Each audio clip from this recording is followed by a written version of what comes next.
अभी तक अपन ने किन किन को बुला लिया भारत में? तो सबसे पहले पुर्तगाली आ गए हैं, फिर डच आ गए हैं, अपन आ रहे हैं, ब्रिटिश लोग आ रहे हैं।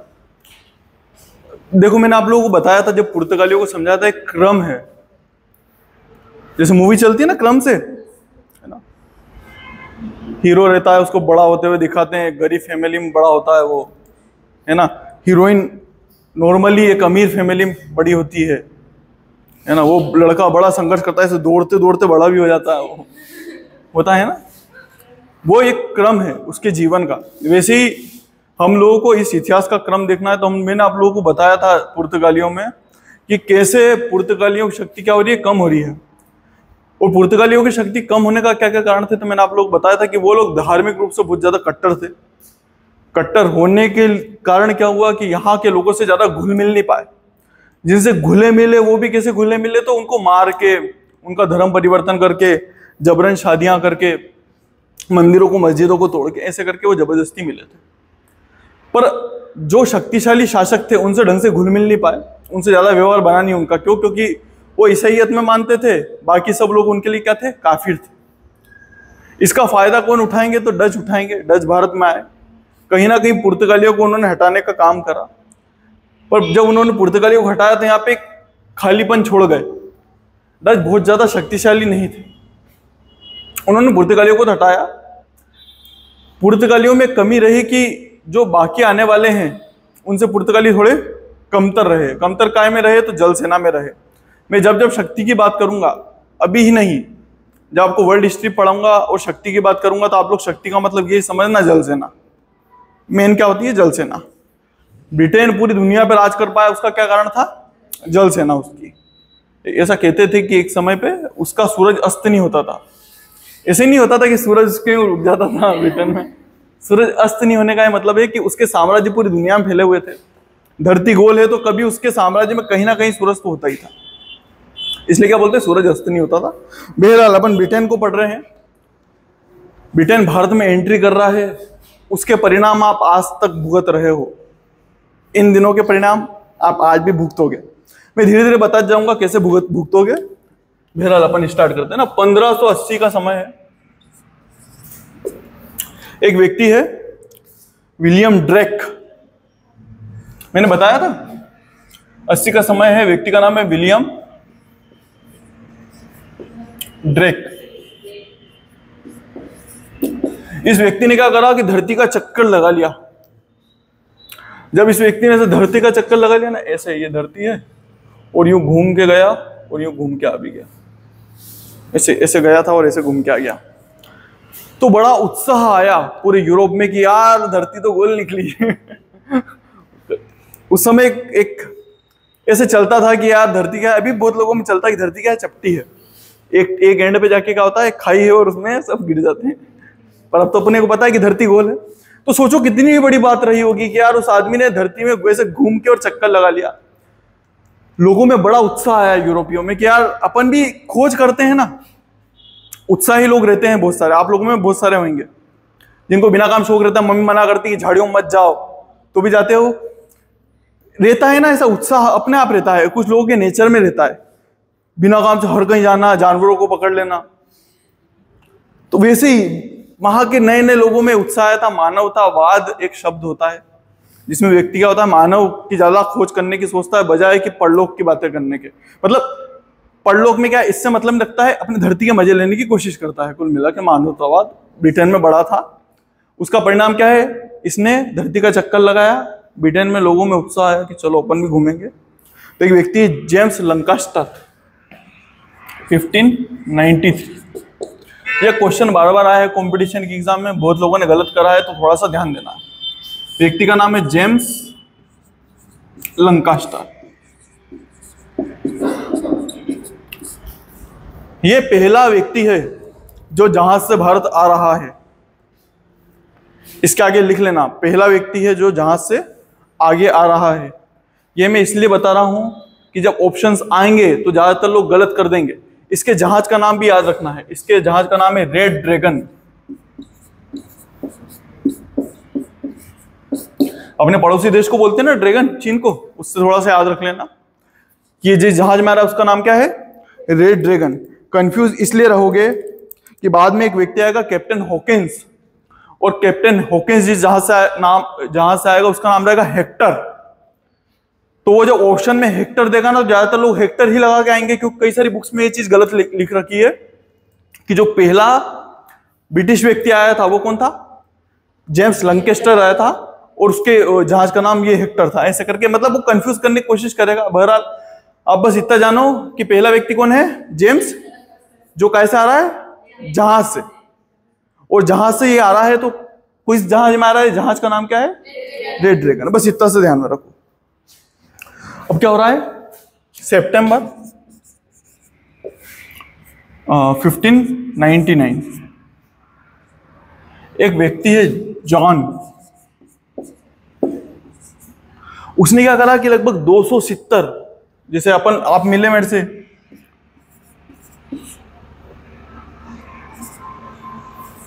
अपन सब कितने जने हैं, लगभग 20-25 लोग हैं। तो ये व्यक्ति जॉन, इसने क्या करा कि इसने दिमाग में सुझाव लेके आया है कि क्यों ना मैं पूर्व की तरफ व्यापार करूं। मेरी इच्छा है पूर्व की तरफ व्यापार करने की, मैं पूर्व में जाऊं व्यापार करने के लिए और वहां से बहुत सारा धन कमाऊं। क्योंकि उसने भी देखा था, उसने किनको देखा था, डचों को, पुर्तगालियों को देखा था। तो उसके मन में रहा कि यार चलो ना अपन लोग चलते हैं। अच्छा, खुद अकेला इतना कर पाएगा क्या, नहीं कर पाएगा ना। तो उसने हेल्प मांगी। जैसे सपोज मानो कि मेरे को व्यापार करना है कहीं दूर, मेरे को पता नहीं है वहां व्यापार में लाभ मिलेगा हानि मिलेगा, किस किस से जंग करनी पड़ेगी वगैरह वगैरह। तो मैं क्या करूंगा, आप लोगों से हेल्प मांगूंगा। क्या आप लोग भी थोड़ा थोड़ा पैसा लगाओ, अपन एक कंपनी बनाते हैं और जो लाभ होगा वो अपन सब बांट लेंगे परसेंटेज के हिसाब से, जो जितना पैसा देगा उस हिसाब से उसको मिल जाएगा, राइट। कोई डाउट तो नहीं है ना इन चीजों में। बस तो अपन सबने मिलकर कंपनी बना ली, अब वो कंपनी अपन भेज रहे हैं। तो ऐसे ये जॉन है और इसके साथ में कितने 270 लोग हैं, लगभग 270 के करीब लोग हैं, और इन्होंने एक कंपनी बनाई है। उस कंपनी का नाम है गवर्नर एंड कंपनी। ये क्वेश्चन आता है बार बार कंपटीशन की एग्जाम में, इसको ध्यान में रखना।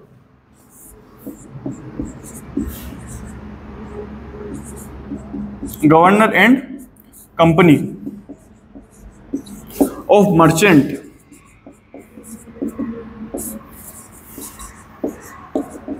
ऑफ लंदन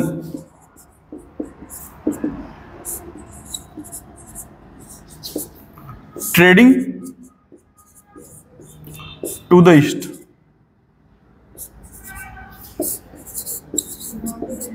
समझ में आया? Governor and company. गवर्नर कौन बन जाएगा, जान? Governor and company of merchants. Merchants का मतलब क्या होता है, व्यापारी। मर्चेंट्स का मतलब क्या होता है, व्यापारी। कहाँ के व्यापारी, लंदन के व्यापारी। काय के लिए, ट्रेड करने के लिए। कहाँ, ईस्ट की तरफ। ईस्ट मतलब पूर्व की तरफ, भारत की तरफ व्यापार करने के लिए कंपनी बन गई है। कब बन गई है, तो 1599 में। पर इसको जो मान्यता मिलेगी, मान्यता देनी पड़ेगी, राजा से पूछना पड़ेगा ना कि अपन जाए कि नहीं जाए। आप लोग कोई सा व्यापार खोलते हो या कोई चीज खोलते हो तो पहले प्रशासन से पूछना पड़ता है ना कि अब हमको इजाजत है क्या। ये तो सरकार आके बंद नहीं करवा देती है क्या। आप हर कहीं फैक्ट्री खोल सकते हो क्या, नहीं खोल सकते हो। मान्यता की जरूरत पड़ेगी ना। यहाँ पे राजा रानी वाला जमाना है, जब हम सोचते हैं ना अभी क्या जमाना चल रहा है यहाँ पे, राजा रानी वाला। यहाँ की जो शासिका है उसका नाम एलिजाबेथ है। क्या नाम है, एलिजाबेथ। तो ये क्या करेंगे, लगभग दिसंबर 1600 में, दिसंबर 1600 में क्या हो रहा है कि ये लोग गए रानी के पास में, रानी को रिक्वेस्ट करी कि प्लीज आप हमको पूर्व की ओर व्यापार करने के लिए इजाजत दे दो, क्योंकि आपकी इजाजत के बिना हम जा नहीं सकते हैं। तो इसने बोला, रानी ने, ठीक है मैं तुमको इजाजत देती हूं। दिसंबर 16 में रानी एलिजाबेथ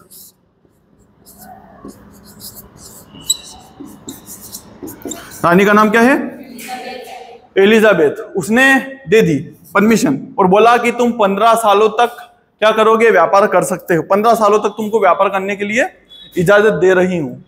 क्वेश्चन आता है कितने सालों तक इजाजत दी थी, तो 15 साल। कब दी थी इजाजत, तो 1600 में, है ना। इसलिए तो बोलते हैं 1600 में कंपनी बनी थी। ध्यान में आ रहा है, वो 1600 इसीलिए कि तुम भले कितनी कंपनियां बना लो, अगर इजाजत नहीं लोगे तो मान्य रहेगी क्या, नहीं रहेगी। तो क्या हो रहा है, 15 सालों के लिए 15 सालों के लिए इजाजत दी। पर उसने एक चीज रखी, एक टर्म रखी, एक अपने, हाँ, एक शर्त रखी उसने, और उसने बोला कि मैं तुमको कंपनी 15 सालों के लिए रेगुलेट करने के लिए दे रही हूं, पर जब मेरा मन करेगा तो मैं 3 साल की पहले बता के और तुमसे कंपनी छीन लूंगी। मतलब 3 साल पहले तुमको बता देंगे कि तुमको 3 साल बाद कंपनी छोड़नी है। अभी भी होता है ना ऐसा कि अगर किसी को कंपनी से निकालते हैं या उसको हटाते हैं तो क्या कुछ टाइम देते हैं उसको, उसके बाद में फिर उसको निकाला जाता है ताकि वो अपना रोजगार ढूंढ ले, एकदम बेरोजगार नहीं हो जाए। तो ऐसे इनको कितने 3 साल के लिए बोला है कि 3 साल तुमको और टाइम दे रहे हैं कि कभी अगर तुम्हारी कंपनी बंद करेंगे तो 3 साल का समय देंगे और 3 साल बाद तुमको भगा देंगे। बात आई समझ में? कोई डाउट तो नहीं है? आगे बढ़े।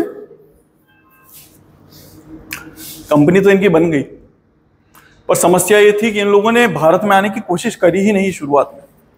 एलिजाबेथ भी थोड़ी थोड़ी बीमार थी, उसने भी इतना उत्साह दिखाया नहीं। और ये जो थे व्यापारी, ये लोग कहाँ निकल गए? पूर्व की तरफ व्यापार करना है, तो पूर्व में तो ये भी आता है। आ जाओ, ये पूर्व है, ये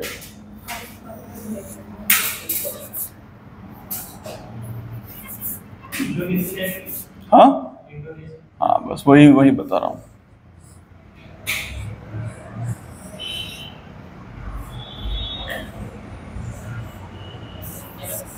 ये ऑस्ट्रेलिया है, ये इंडोनेशिया और ये आसपास में कुछ द्वीप हैं। तो ये लोग क्या करे, भारत नहीं आए सीधे सीधे, और ये लोग कहां चले गए? इंडोनेशिया। तो आप लोग देखोगे कि ये 1600 में कंपनी तो बन गई है, पर ये 1601 तक कहां रहे? इंडोनेशिया में।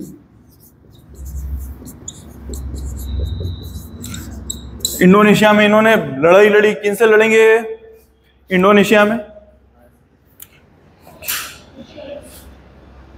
मैंने आप लोगों को बताया था कि पुर्तगालियों ने बाद में कहां इंटरेस्ट दिखाया था। पुर्तगालियों के झगड़े हुए, पुर्तगाली तो कहां चले गए थे? ब्राजील। डचों ने कहां इंटरेस्ट दिखाया था? तो इंडोनेशिया में इंटरेस्ट दिखाया था। बताया था मैंने। 10 लोग, पूरी दुनिया अपने से मसाले लेती थी, और 10 लोग अपने से क्या लेते थे? कपड़े। और पुर्तगाली क्या लेते थे? मसाले। आई बात समझ में? तो क्या हो रहा है, ये इंडोनेशिया में जा रहे हैं और इंडोनेशिया में काफी व्यापार कर रहे हैं, डचों से झगड़े कर रहे हैं, लड़ाई झगड़े कर रहे हैं। पर आते आते 1603 में इनके दिमाग में आया होगा कि मैन अपन ने बनाई किस लिए है? तो भारत से व्यापार करने के लिए बनाई है। तो इन्होंने एलिजाबेथ को फिर रिक्वेस्ट करी कि आप एक काम करो, अब भारत में जाने की इजाजत दो। और भारत में जो शासक है इस समय तक, कौन शासक था? 1603 कौन शासक है भारत में? कौन है? अकबर। 1605 में अकबर मरेगा, तो 1603 तक कौन है? अकबर। इन्हों को पता है कि अकबर एक शक्तिशाली शासक है। सीधे सीधे अगर तुम लोगों को अगर किसी से मिलना होता है, किसी बड़े इंसान से, तो सीधे मिल पाते हो क्या? किसी के थ्रू जाना पड़ता है ना। सपोज मान लो तुमको कलेक्टर से मिलना है, किसी से भी, कोई बड़ा इंसान तुम्हारे दिमाग, मेरे को छोड़ के लेके आना है, मैं मिल लेता हूँ, मेरे अलावा कोई भी, बहुत बड़े इंसान की बात नहीं कर रहा हूँ ऐसे वाला। ठीक ठीक। तो क्या करोगे? किसी के थ्रू, ऐसा कोई व्यक्ति जो उनको पहचानता हो, जाओ का परिचय करवा कि ये हैं, आप ये हैं, ये करते हैं, आप ये करते हैं, ऐसा होता है ना। तो इसने बोला कि हमको कोई नहीं पहचानता, हमारी कंपनी को कोई नहीं पहचानता है, पर आपको पहचानेंगे क्योंकि आप शासिका हो, इंग्लैंड की शासिका। तो आप एक चिट्ठी लिख दो ना अकबर के लिए। अब एलिजाबेथ बीमार थी उसने लिखी नहीं चिट्ठी, ये मुकालते में रह गए। और 1613 या 14 में एलिजाबेथ की क्या हो गई? मौत। और जब एलिजाबेथ मरी है तो उसके बाद में एक व्यक्ति है, वो आ रहा है, और जेम्स फर्स्ट। कौन आ रहा है? James first. ये 4 लिख देते हैं। जेम्स प्रथम। फिर एलिजाबेथ मर गई, ये लोग फिर ठंडे पड़ गए, चीजों पे ध्यान नहीं दे रहे हैं। ऐसे आते आते समय का क्या आ गया? 1608। जेम्स प्रथम से बोला कि एक चिट्ठी लिख दोगे क्या? जेम्स प्रथम से बोला कि आपकी माता जी तो शांत हो गई है, आप एक चिट्ठी लिख दो अकबर के नाम पर। जेम्स प्रथम ने चिट्ठी लिख दी। 1604 में चिट्ठी लिखी है, पर अब ले जाने वाला कोई नहीं है इंटरेस्ट नहीं दिखा रहे। सर ठंडा नहीं पड़ जाती चीज, बस वैसा कुछ हो रहा है। तो ये व्यक्ति कैप्टन हॉकिंस 1608 में, अच्छा ये सन वन इतने याद रखने की जरूरत नहीं, बस एक क्रम बता रहा हूं तुम लोगों को, है ना। 1608 में एक व्यक्ति कैप्टन हॉकिंस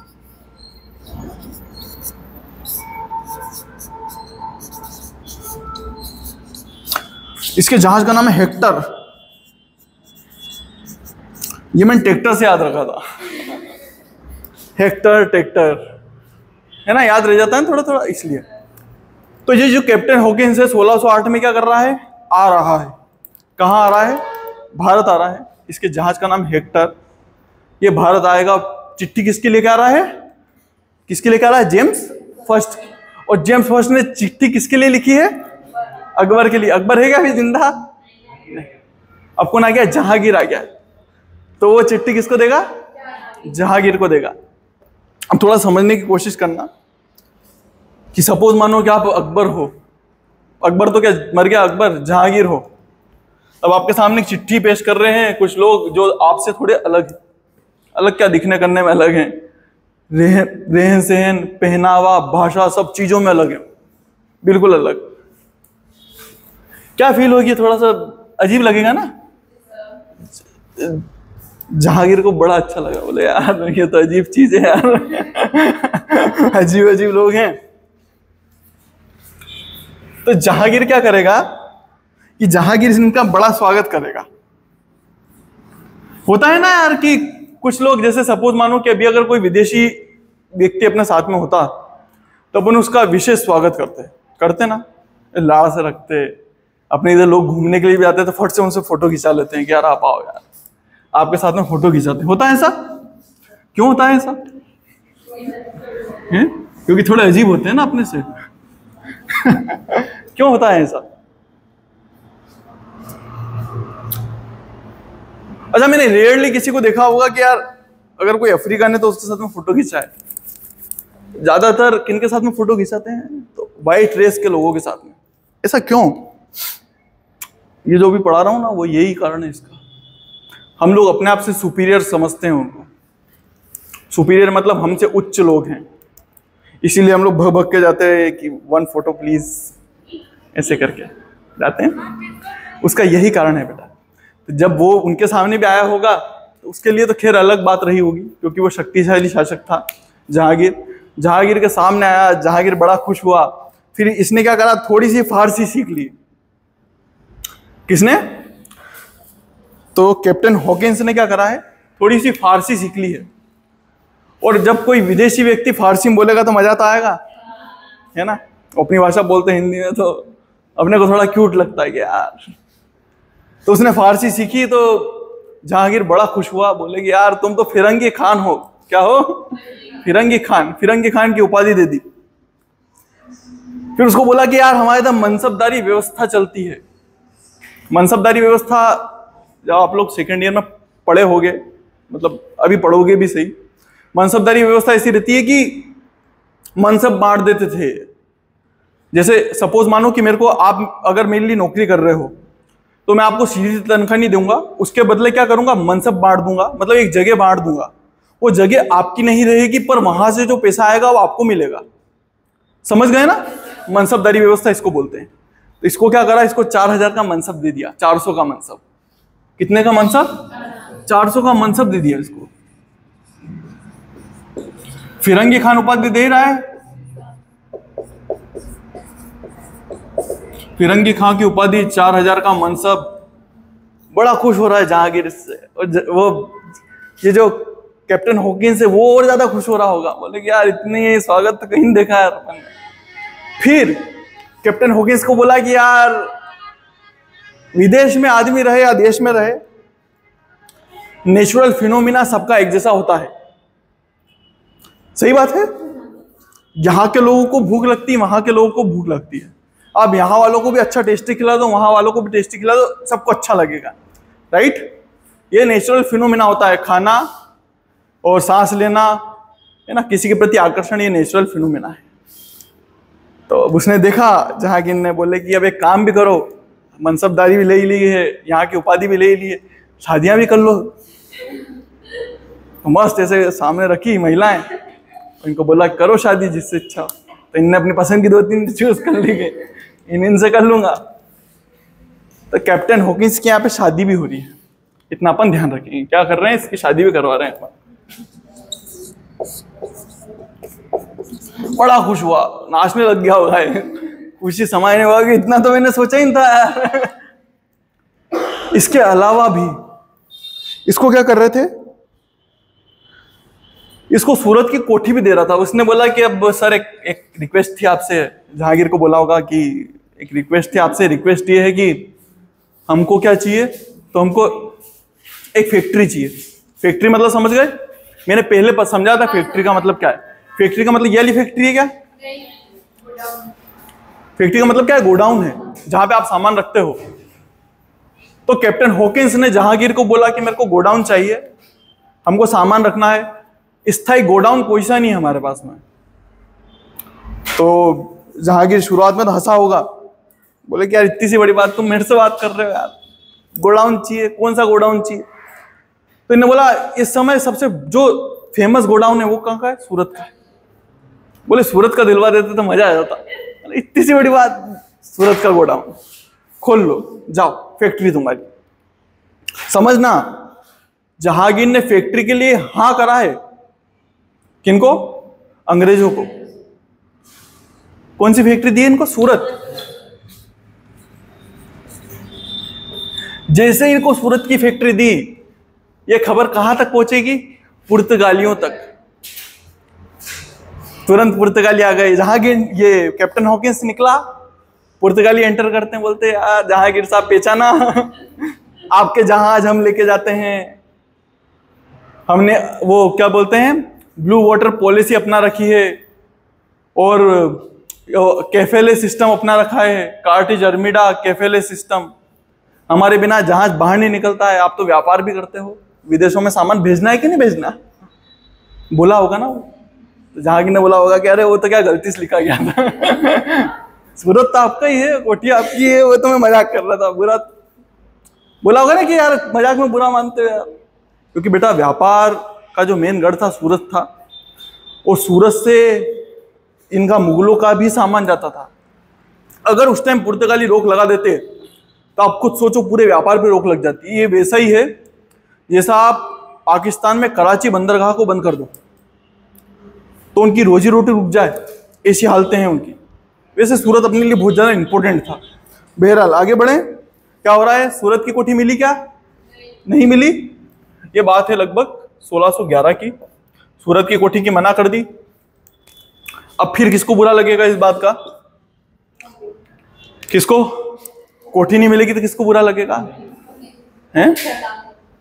अरे भाई देश का नाम बता दो। ब्रिटिश लोगों को लगेगा, तो ब्रिटिश लोगों को बड़ा बुरा लगा। बोले यार एक जगह मिली थी। और किसके लिए बुरा लगेगा? किसके कारण नहीं मिल पाई? पुर्तगालियों के कारण। तो ठीक इसी सन में 1611 में स्वाली का युद्ध हो रहा है। इस स्वाली के युद्ध में एक तरफ कौन है? पुर्तगाली है, वर्सेस कौन है? तो ब्रिटिश। और कौन जीत रहा है? ब्रिटिश जीत गए। ब्रिटिश ने पुर्तगालियों को हरा दिया इस युद्ध में। इसी के साथ में अब इनको जरूरत तो थी, ये तो मिली नहीं, तो 1611 में ही ये लोग क्या कर रहे हैं? एक अस्थायी कोठी बना रहे हैं। और अस्थायी कोठी कहां पे बनाई थी इन्होंने? तो मैंने बताया था कौन सा पट्टनम है? मसूलीपट्टनम या मछलीपट्टनम।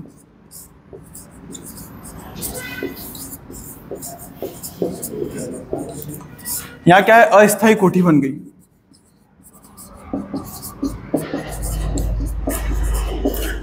यहां तक कोई डाउट है? चीजें समझ में आ रही है? बहुत सिंपल चीजें हैं। मसूलीपट्टनम शायद आंध्र प्रदेश में, शायद तो क्या 99% बोल रहा हूं कि आंध्र प्रदेश में। एक बार चेक कर लें।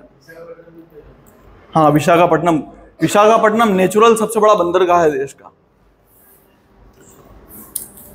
बढ़िया सेना के वॉरशिप वगैरह तैनात रहते हैं वहां पे। यहां तक समझ में आया? अब क्या हो रहा है? टॉमस रो आ रहा है 1615 में। एक और व्यक्ति को भेज रहे हैं, सर टॉमस रो।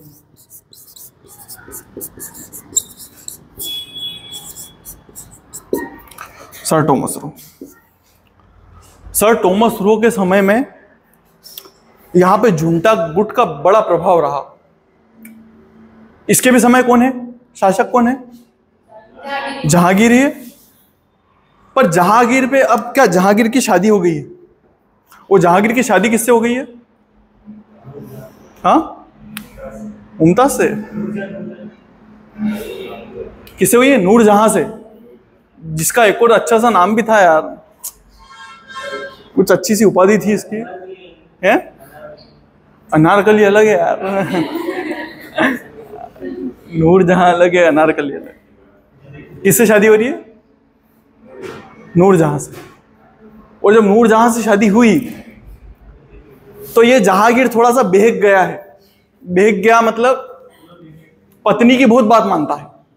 रहते हैं ऐसे बहुत सारे लोग, देखे होंगे, तो पत्नी के कहने पे चलते। पत्नी ने बोल दिया कि ये करना है तो बिल्कुल वो कर देगा। पत्नी ने ऐसे आंखें दिखा दी तो वो काम नहीं करेगा। रहते हैं, हो जाता है ऐसे। हम, मेरे दोस्तों की शादी हो रही है अभी, कुछ की हुई है कुछ की नहीं हुई है। तो हम लोग जब ऐसे घूमने के लिए जाते हैं कहीं पे भी ऐसा कभी मिलते हैं तो उनके फोन आ जाते हैं लगभग 8, 9, 10 बजे तक। तो उनके 10 बजे तक तो उनके फोन आ जाते हैं और फिर उनको कैसे भी जाना ही पड़ता है। तो समझ रहे हो ना, वो खैर ये शुरुआत की बातें हैं, बाद में होनी हो, पर शुरुआत में तो इतना है उनमें कि यार एक बार वो बुलाती है और वो चले जाते हैं। वैसे ही जहांगीर के साथ में क्या हो रहा है कि ये जो महिला है, क्या नाम है इसका? नूरजहां।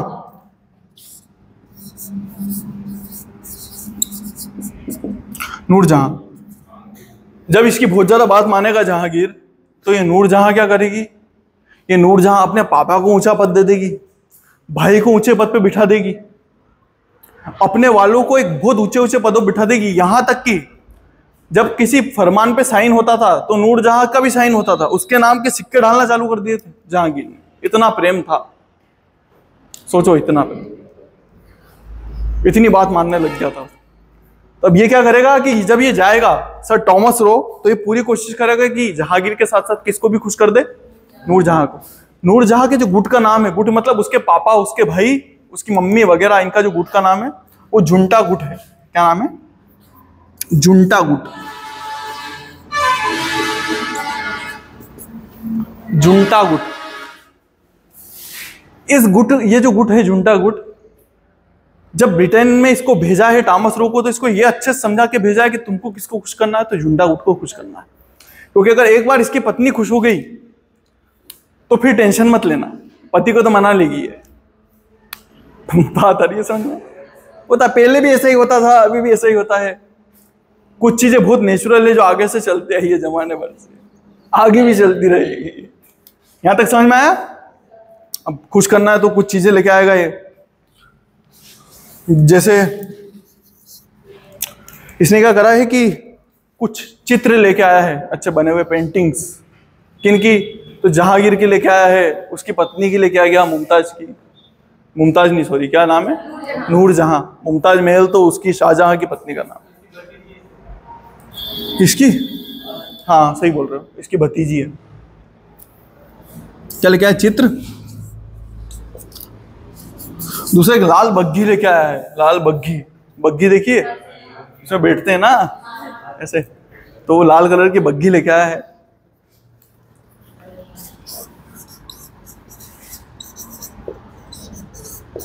और क्या लेके आ रहा है?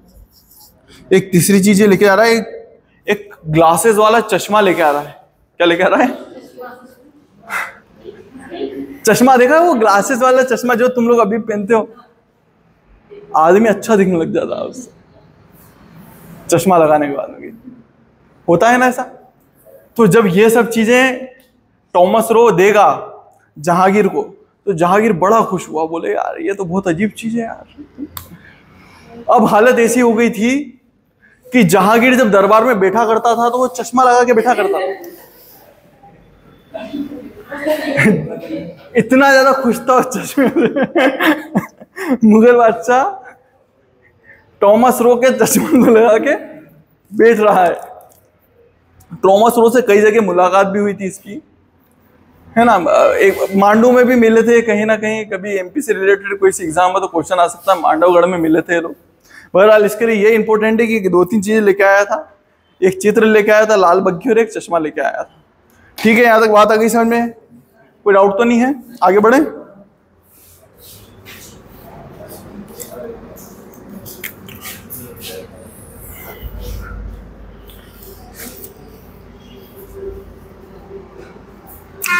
अब समय 1661 का। शासक का नाम है चार्ल्स सेकंड।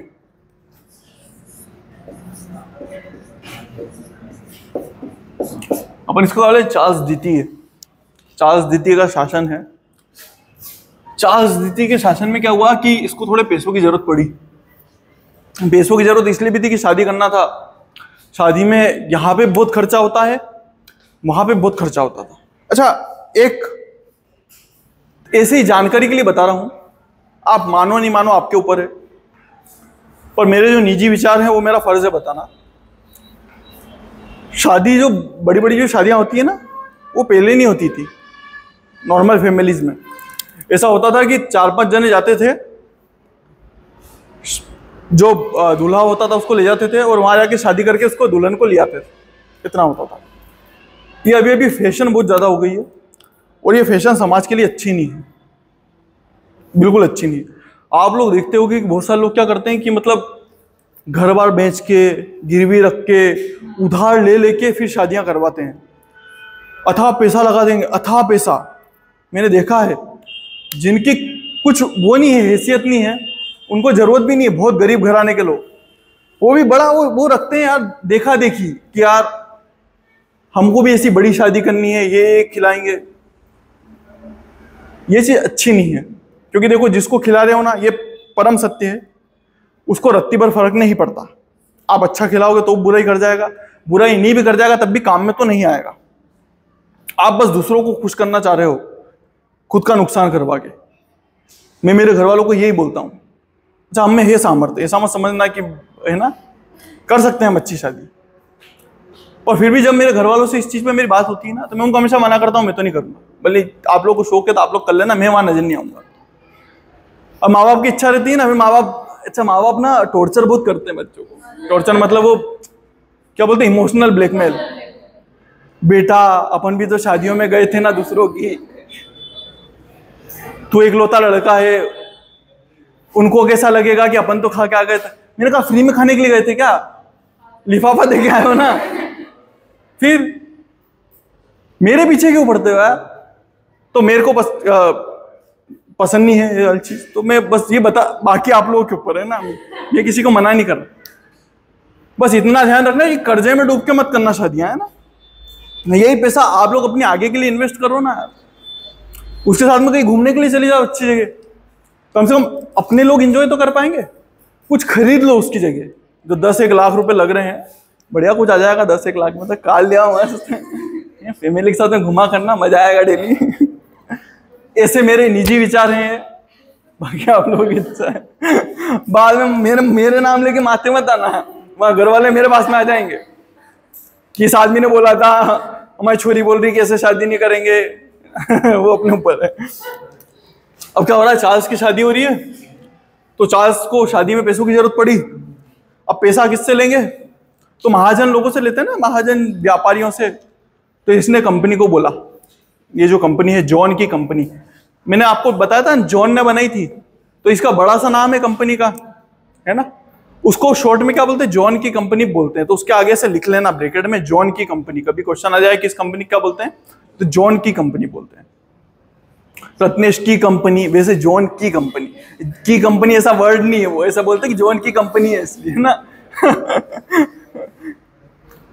अब इसको क्या हो रहा है कि 1.70 लाख पौंड। पौंड क्या है, मुद्रा है, कहां की, ब्रिटेन की। इतना कर्जा दे रहा है, कौन दे रहा है, तो कंपनी दे रही है।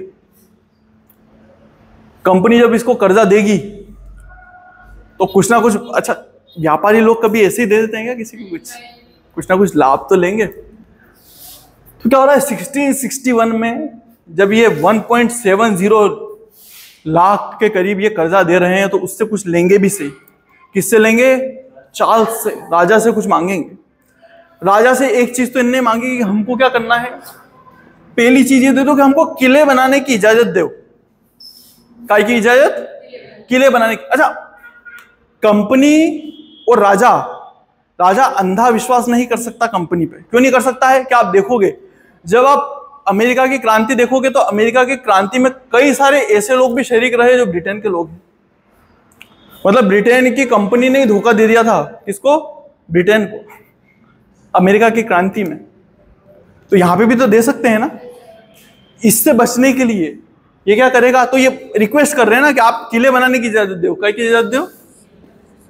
एक तो किला बना सके हम, दूसरी इजाजत में हमको ये चाहिए कि हम मुद्रा ढाल सकें। मुद्रा तो नॉर्मली आपके नाम की चलती हर जगह, पर ऐसा पॉसिबल है कि भारतीय शासक हमको आपके नाम की मुद्रा ना ढालने दे। सीधी सी बात है। भारत का राजा क्यों चाहेगा कि ब्रिटेन की रानी या राजा के नाम पे यार मुद्रा ढले? तो बोलता है कि कभी अगर हम उनके नाम पे मुद्रा ढालें तो ढालने देना। उनके भगवान भी चलते हैं कुछ, तो उनके भगवानों के नाम की मुद्रा ढालेंगे। मुद्रा ढालने का मतलब चांदी दी आपको, आपने उसका कॉइन बना दिया, ये क्या हो गया? मुद्रा ढालना। कभी क्वेश्चन आता है ये कि अकबर के जमाने में, मतलब मुगल काल में मुद्रा ढाल सकते थे, पर उसके बदले उनको कुछ देना पड़ता था 5.5% के करीब। बहरहाल यहां जानते रहो। दूसरी क्या है? मुद्रा डाल सकते हैं, मुद्रा। तीसरी चीज क्या है? तो गैर ईसाइयों के साथ में क्या कर सकते हैं? व्यापार समझौता कर सकते हैं। इनके साथ में, गैर ईसाइयों के साथ में, गैर ईसाइयों के साथ में व्यापारिक समझौता कर सकते हैं। फिर मैंने आगे बताया था 1661 में क्या होगा? शादी होगी किसकी? चार्ल्स द्वितीय और कैथरीन, कैथरीन ब्रिगेंजा, ऐसे कुछ नाम था इसका, कैथरीन। इनकी शादी होगी तो इनको क्या मिलेगा? मुंबई मिलेगा। ये मुंबई 1668 में किनको मिल जाएगा? कंपनी को 10 पौंड प्रति वर्ष में, वर्ष पौंड है ना, 10 पौंड प्रति वर्ष की, उसके हिसाब से कि यार इतना इतना आपको देना पड़ेगा, हर साल इतनी पैसे देने पड़ेंगे। आई बात समझ में? 1688 जब थर्ड ईयर में विश्व का इतिहास पढ़ोगे तो ये बताऊंगा कि 1688 में क्या हो रहा है। तो जो इंग्लैंड है वहां पे क्रांति हो रही है ना, इंग्लैंड की क्रांति।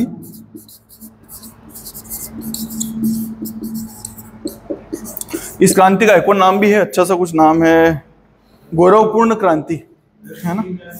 क्या? रक्त विहीन क्रांति, गौरवपूर्ण क्रांति बोलते दोनों, है ना। ये क्रांति हो रही है। क्रांति होने से क्या हुआ? यहाँ पे उदारता आई। उदारता आने के बाद बहुत सारे लोगों ने बोला कि हम भी कंपनियां बना सकते हैं, इन्हों को ठेका क्यों दे रखा है। तो बीच में कुछ कंपनियां आएगी, फिर गोडाल्फिन का राजकुमार है वो इनके बीच में समझौता करवाएगा, और अंततः लगभग 1833 में इस कंपनी का नाम क्या हो जाएगा? East India company.